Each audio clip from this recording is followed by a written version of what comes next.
Ever move back somewhere and think, what the?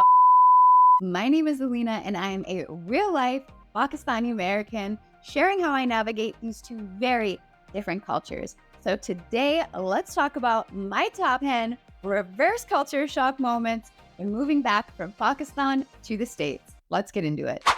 And drumroll please, point number 10, so much skin everywhere. And I don't mean this in a negative way.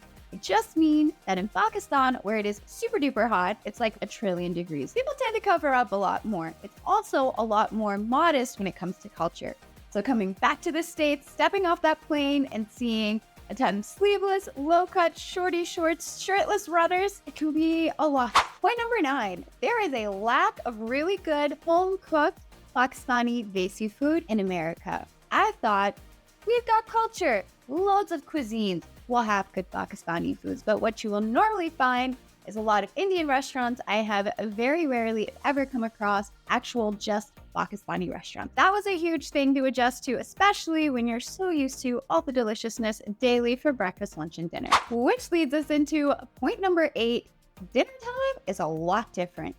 In Desi culture, we tend to have dinner a lot later, with tea time coming in at like 5:30ish and dinner coming in closer to 9:30 or 10. Coming back to the States, that has been probably one of the hardest habits for me to break. We always end up doing late dinner, but generally speaking, people here like to eat a lot earlier at like 5 or 5:30. So that's one thing when making dinner plans. That timing has definitely changed. And speaking of things going later, that brings us to point number 7, super late bedtimes. In Pakistan, everyone from adults to kids tend to stay up late, which makes sense. We have dinner late. Whereas in the States, everyone goes to bed a lot earlier.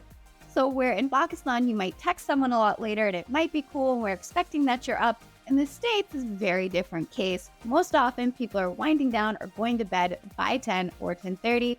Whereas in Pakistan, we're just finishing up dinner. And keeping with the theme of things getting later, we have number 6, the concept of time. Now, you might have heard of island time, and this is very similar. Things are more relaxed, things are going at a slower pace, and people kind of mosey in as they come. Whereas in the States, being prompt and on time is actually really, really valued, and if you kind of mosey in at a later time, people tend to get a little annoyed. Point number 5, waving with either hand. Now, I could wave at you like this, or I could wave at you like this. And in America, it wouldn't make much of a difference. But in Pakistan, we only wave with our right hand because we leave our left hand to do the dirty work.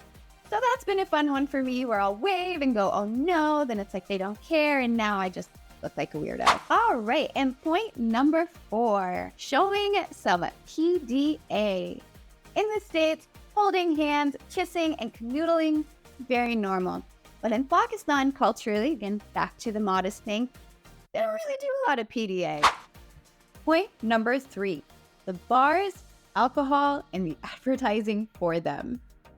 Believe it or not, in Pakistan, alcohol is actually illegal. So to come back to the States, it was just really interesting to me to see how immediately prevalent all of that was. And it's not something I actually noticed moving over to Pakistan. It was just something that really stood out to me when I moved back here to the States.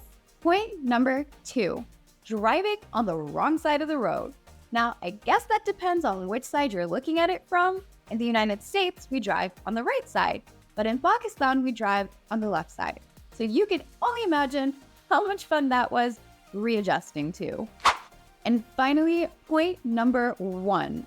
And this is not something that hit me immediately, but something I've noticed more and more over time. And that is that Americans tend to be a lot more independent, gonna move out at 18, get my own place. While in Pakistan, you don't really move out most of the time. You stay there through college, oftentimes until you're married. And so the support networks and structure are very different. So those are my top 10 reverse culture shocks moving back from Pakistan to the States. Can you relate to any of them? If you've had a similar transition, do let me know in the comments down below. And if you want more videos like this, be sure to subscribe, and I'll see you in the next one.